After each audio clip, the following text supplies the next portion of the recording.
100% దూదిమేట బాలయ్య అభ్యర్థి అయితే అక్కడ డెఫినెట్గా ఆ కాన్స్టెన్సీలో మార్పు తథ్యం అంటున్నాను నేను. ఎందుకంటున్నంటే 2019లో ఆ ఎలక్షన్స్ చూడండి, పార్లమెంట్ ఎలక్షన్స్, 2024 ఎలక్షన్ కూడా రేపు చూడండి.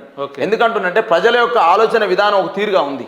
ఏముందంటే కొంత ప్రజల కోసం పనిచేసేవాడు కావాలని, అదేవిధంగా పేదరికం నుంచి వచ్చిన వాడు కావాలని, అదేవిధంగా ప్రజా సమస్యలు తెలిసిన వాడు కావాలని, అదేవిధంగా తెలంగాణ ఉద్యమంలో మమేకమైన వాడు కావాలని, ఒక యంగ్ లీడర్ కావాలని, ఒక చదువుకున్నవాడు కావాలని ప్రజల ఆలోచన ఉంది.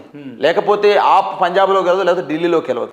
కాబట్టి అలా ప్రజల ఆలోచన విధానం ఏమో ప్రజల కోసం పనిచేసేవాడు కావాలని ఉంది, పార్టీల ఆలోచన విధానం ఏమో పైసలను ఎక్కువ పెట్టిన గురించి ఆలోచన ఉంది.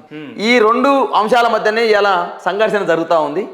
ఆ సంఘర్షణ ఏదైతే ఉందో, ప్రజల వైపు నిలబడ్డ వాళ్ళ వైపు వస్తున్న స్పందన ఏదైతే ఉందో, ఆ స్పందన చూసి నేను పార్లమెంట్ సీట్ అడుగుతా ఉన్నాను. నేను ఇవాళ యువతలో ఇవాళ అన్ని చోట్లలో చూడండి మీరు, దూదిమేట బాలయ్య యాదవ్ ఏదన్నా అంతకుముందు ఎంపీ అయినడు కాదు, ఎమ్మెల్యే అయినడు కాదు, ఓన్లీ మాజీ కార్పొరేషన్ చైర్మన్ నీ ముందు మాట్లాడుతూ ఉన్నా. ఇవాళ దూదిమేట బాలయ్య యాదవ్ లేకపోతే రాజకీయ ఫ్యామిలీ నుంచి రాలే, మా తాత ముత్తాతలు లేదా మా తండ్రి మంత్రి కాదు, లేకపోతే మా అమ్మ నాన్నలు ఇంకా అంతకంటే ఎక్కువ పైసలు కాదు, ఓన్లీ నిరుద్యోగ ఒక నిరక్షరాస్యత. నా ప్రశ్న కూడా 2011 నుంచి 2014 వరకు కేవలం ఒక విద్యార్థి ఉద్యమ నాయకుడిగా ఉన్న దూదిమెట్ల బాలరాజ్ యాదవ్ గారు ఇవాళ 2024లో ఎంపీ టికెట్ అడిగే స్థాయికి వచ్చిండు అని అంటే ఎన్ని లక్షల కోట్లు, ఎన్ని వందల కోట్లు సంపాదించుంటాడు మీరు చెప్పండి. మీరేమో పైసల ధైర్యంతో అడుగుతున్నాను మీరు అనుకుంటా ఉన్నారు. నేను ప్రజల ధైర్యంతో పార్లమెంట్ పోవాలని నేను అనుకుంటా ఉన్నా. ప్రజల ధైర్యం, ప్రజల మీ ఎమ్మటి ప్రజలు ఉన్నారా? 100% ప్రజలు లేదో దూదిమేట బాల గిడ్డానికి వస్తాడా? ప్రజలు నా వెనకాల యువత లేదే, నా వెనకాల సపోర్ట్ లేకుండా గిడ్డానికి వస్తాడా? మీరేమనుకుంటారంటే అరే పైసలు గట్టిగున్నట్టుంది కాబట్టి పార్లమెంట్ అడుగుతున్నారు. నేనేమంటున్నానంటే మీ టీవీ ద్వారా ప్రజలు నా వెనకాల ఉన్నారు, ప్రజల కోసం పనిచేసే గుణం నా దగ్గర ఉంది, ప్రజల్ని ప్రేమించే గుణం నా దగ్గర ఉంది కాబట్టి పార్లమెంట్ పోగలుగుతాను నేను అనుకుంటా ఉన్నా. ప్రేమిస్తే సరిపోతుందా? డబ్బు కూడా ఖర్చు పెట్టాలి. 100% ప్రజల ప్రేమ ముందు పార్లమెంటుకు పోవడానికి సుట్ కేసులు అవసరం లేదు, పైసలు అవసరం లేదని నేను చెప్తా ఉన్నా.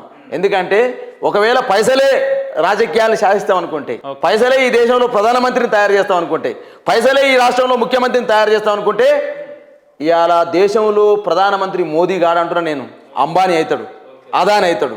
పైసలే రాష్ట్రంలో రాజకీయాలు శాసిస్తాయి అనుకుంటే మయోం రామేశ్వరరావు అవుతాడు ముఖ్యమంత్రి, కేసీఆర్ గాడంటున్నా నేను.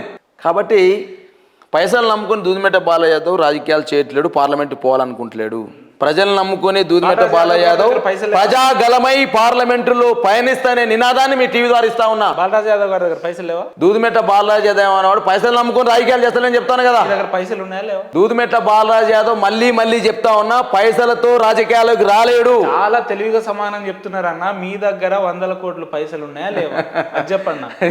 రేపు ఇప్పుడే టీవీ పట్టుకొని రా, నా ఇంటికి రా, నా జీవితం ఏందో తెలుస్తుంది, నా జీవన విధానం ఏందో తెలుస్తుంది, నాకున్న ఆస్తిపాస్తులు ఏందో తెలుస్తుంది, నా పిల్లలు ఏంది, నా భార్య ఏందో తెలుస్తుంది, నేను వచ్చిన నేపథ్యం కూడా తెలుస్తుంది నీకు.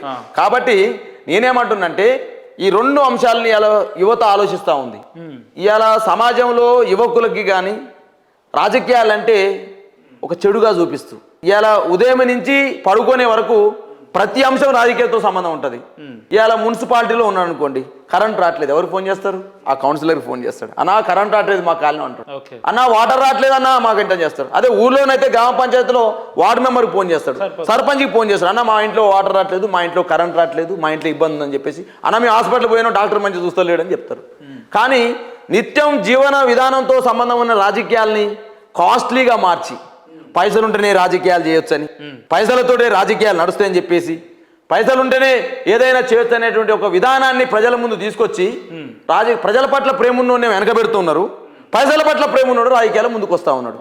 కాబట్టి అలా తెలంగాణ ఉద్యమంలో ఏ పైసలు నేను కొట్లాడినాం మేము, ఏ పైసలు నేను జైల్లో ఉన్నాం మేము, ఏ పైసలు మాకు ముందున్నాయని చెప్పేసి 152 కేసులు ఉన్నాయి. ఉద్యమంలో ఉన్న పరిస్థితులు ఇప్పుడు లేవు కదా. 100% ఉంటాయి. ఉద్యమంలో మీద ప్రజా జీవితం అంటేనే ఒక ఉద్యమం అంటున్నా నేను.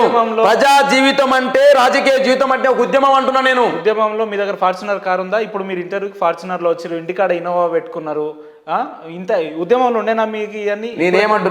నేనేమంటున్నంటే ఒక మనిషి జీవితం ఒక దగ్గర స్టార్ట్ అయ్యి ఒక దగ్గరికి ప్రయాణించే క్రమంలో వచ్చే వాటివన్నీ ఏ విధంగా వస్తున్నాయో గమనించు, ఎలా వస్తున్నాయో గమనించు, ఏ విధంగా ప్రయత్నిస్తే వస్తున్నాయో ఆలోచన చేయాలి.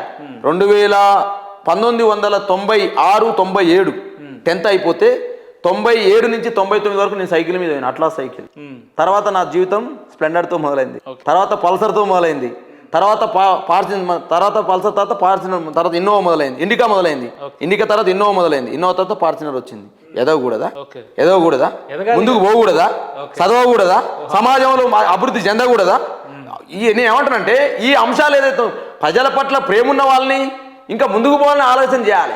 ప్రజా జీవితంలో ప్రజల ఆకాంక్షల కోసం, ప్రజల యొక్క ఆలోచనల కోసం పనిచేస్తున్న నాయకుని పట్ల మీలాంటి వాళ్ళు, ఈ సమాజం కోసం పనిచేస్తున్నటువంటి జర్నలిస్టులు కావచ్చు, సమాజం కోసం పనిచేస్తున్న మీడియా సంస్థలు ఇంకా ముందుకు పంపాలి తప్ప అది ఉంది ఇది ఉంది ఏది ఉండకూడదు ఉండకూడదా? దూదిమేట బాలయ్య పార్టీలో తిరగకూడదా? దూదిమేట బాలయ్య ఎన్నో కొనుక్కూడదా? దూదిమేట బాలయ్య అభివృద్ధి చెందకూడదా? బడుగు బలహీన వర్గాల నుంచి వచ్చిన నాయకుడు ఎదగలుగుతాన్ని ఓళ్ళు చెప్పారు నీకు అంటారా? నేను కాకపోతే గతంలో లేనివి ఇప్పుడు ఎట్లా వచ్చినాయి అంటున్నా, ఇంత తక్కువ సమయంలో అంటున్నా. 100% వస్తాయి, భవిష్యత్తులో ఇంకా వస్తాయి. భవిష్యత్తులో దూదిమేట బాలయ్య అనేవాడు రాష్ట్ర రాజకీయాల్లో 30 సంవత్సరాలు ఉండాలనుకున్న మీ టీవీ ద్వారా చెప్తాను నేను. ఉత్తగొచ్చిపోలే ఇలా దూదిమేట బాలయ్య యాదవ్ అనేవాడు ఈ రాష్ట్ర ఆవిర్భావం కోసం 50 రోజులు ఉన్నప్పుడు అడగలేవు. ఎందుకో అన్న నువ్వు ఎందుకున్నావు జైలు అని అడగలేవు. అన్న నీ మీద 152 కేసులు అని అడగలేవు. 2013 సెప్టెంబర్ 7వ తారీఖు రోజున ఏపీ ఎన్జిఓలు సభ పెడితే చచ్చిపోతున్నటువంటి దూదిమేట బాలయ్య యాదవ్ ఇలా తెలంగాణ హిస్టరీలో క్వశ్చన్ అయినప్పుడు అడగలేవు. ఎందుకు ఆ రోజు అడగవా? నువ్వు ఉన్నావన్నా ఉద్యమంలో, నువ్వు కొట్లాడినావన్నా, ఎందుకు అంటలేవు అంటున్నా ఇవ్వాలి. నువ్వు నువ్వు అన్నావు కదా పార్లమెంటుకు పోటీ చేయాలంటే పైసలు ఉన్నాయని మాట్లాడుతున్నావు. నువ్వు దూదిమేట బాలయ్య యాదవ్కు ఇంతకంటే ఇంకే అర్హతలు కావాలి? తెలంగాణ ఉద్యమంలో భాగస్వామ్యమైనటువంటి ఎజెండాకి ఇంకేం కావాలంటున్నా నేను. తెలంగాణ దూదిమేట బాలయ్య యాదవ్ భువనగిరి పార్లమెంటు సభ్యుడు కావాలంటే పైసలు కాదు కావాల్సింది, నా మీద ఉన్న కేసులు చూడు, నేను గడిపిన జైలు జీవితం చూడు, నేను చదువుకున్న చదువు చూడు, నేను చేసుకున్న మ్యారేజ్ చూడు. సమాజంలో ఏం పోవాలని కొలగంటున్నాను నేను. సమాజంలో కులాలు అంతరాలు ఉండాలని చెప్పేసి, కులాలు అంతరాలు ఉండాలని ఈ సమాజం అంటా ఉంటే కులాలు అంతరాలు తొలగిపోవాలని చెప్పేసి ఇంటర్ కాస్ట్ మ్యారేజ్ చేసుకొని ఇవాళ అమ్మాయి డాక్టరేట్, నేను డాక్టరేట్. మీ పెళ్లిలో కూడా మంచి మెసేజ్ ఇచ్చారు సమాజానికి అన్న. 100% చదువులో మెసేజ్ ఉంది, పెళ్లిలో మెసేజ్ ఉంది, ఉద్యమంలో మెసేజ్ ఉంది. రేపు నేను అడుగుపట్టబోయే భువనగిరి పార్లమెంట్కి ఎందుకు పోతున్నా కూడా మెసేజ్ ఉందని అంటా ఉన్నా. పార్లమెంట్ గెలవబోతున్నారు 100% దూదిమేట బాలరాజ్ యాదవ్ అనేవాడు ఒక ఉప్పెన్లాగా వస్తున్నాడు రాష్ట్ర రాజకీయాల్లో. అంత ఈజీగా ఏం లేవు. అవకాశం అనేది ఒకసారి రావచ్చు, ఒకసారి రాకపోవచ్చు. కానీ నాకు ఆస్పిరేషన్ ఉంది. అవును, అంటే ఇందాక నేనేం అడిగినా అంటే కేవలం ఒక సామాన్యులు మాలాంటి వాళ్ళు ఒక సర్పంచ్గా పోటీ చేయాలంటేనే లక్షల రూపాయలు మనం ఖర్చు పెట్టాల్సిన సందర్భాల్లో ఎంపీ అంటే పెద్ద స్థాయి కదా, 100 కోట్లు ఖర్చు పెట్టితే కానీ కాని పనులు, దాన్ని మీరు ఎట్లా అధిగమిస్తారని చెప్తున్నాను నేను. నేనేమంటున్నంటే పైసలు అనేవి రాజకీయాలను శాసించవు.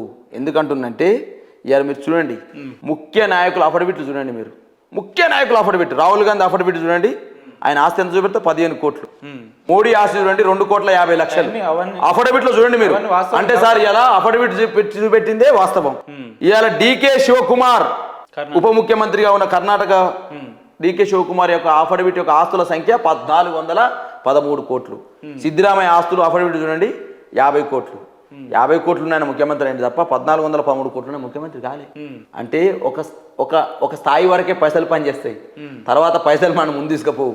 మన క్యారెక్టర్, మన క్యాలిబర్, మనం ఆలోచించిన విధానం, మనం ప్రజల కోసం పనిచేసే విధానమే మనం ముందు తీసుకుపోతుంది తప్ప పైసలు అనేవి ఎక్కువ కాలం మనిషిని ఎక్కువ ముందు తీసుకుపోలేవు. ఇవాళ నీవు కూడా చెప్తా ఉన్నా, నేను సిగ్నేచర్ స్టూడియోలో యాంకర్గా పనిచేస్తున్న ఉపేందర్ కొంతకాలం వరకు ఈ స్టూడియో కానీ నీకు పనిచేస్తా, తర్వాత నీ కాలిబర్ ఏంటి, నీ ఆలోచన విధానం ఏంటి, నువ్వు ఎంత స్థిరత్వం ఉంటావు, ఎట్లా పని చేయగలుగుతావు, ఎట్లా నువ్వు ఒక స్థాయి మీద నిలబడగలుగుతావు అనే దాన్ని ముందు తీసుకుపోగలుగుతావు. అంతే తప్ప ఇవాళ ఏదో కొత్తగా పైసలే శాసిస్తాయి, పైసలు ఉంటే రాజకీయాలు చేయగలుగుతాం అనేటువంటి ఈ యొక్క వాదన ఏదైతే ఉందో మీ సిగ్నేచర్ స్టూడియో ద్వారా యువతకు చెప్తా ఉన్నా. ఇవాళ యువకులు రావాల్సిన అవసరం ఉంది. ఎందుకు రావాలి యువకులు చెప్పనా? యువకులకు ఆశ ఉండదు, అత్యాశ ఉండదు. ఎందుకంటే యువకులకు సమాజం పనిచేయాలని ఆలోచన ఉంటుంది. ఎందుకంటే 35-40 ఏళ్ళ పిల్లవాడు రాజకీయాలకు వస్తే సంపాదించాలని ఉండదు. ఆయనకి భార్య కూడా అప్పుడు పిల్లలు ఉండరు కాబట్టి భార్య కూడా చెప్పదు, అరే ఏమన్నా సమాజం కోసం పనిచేయమని చెప్తుంది భార్య కూడా.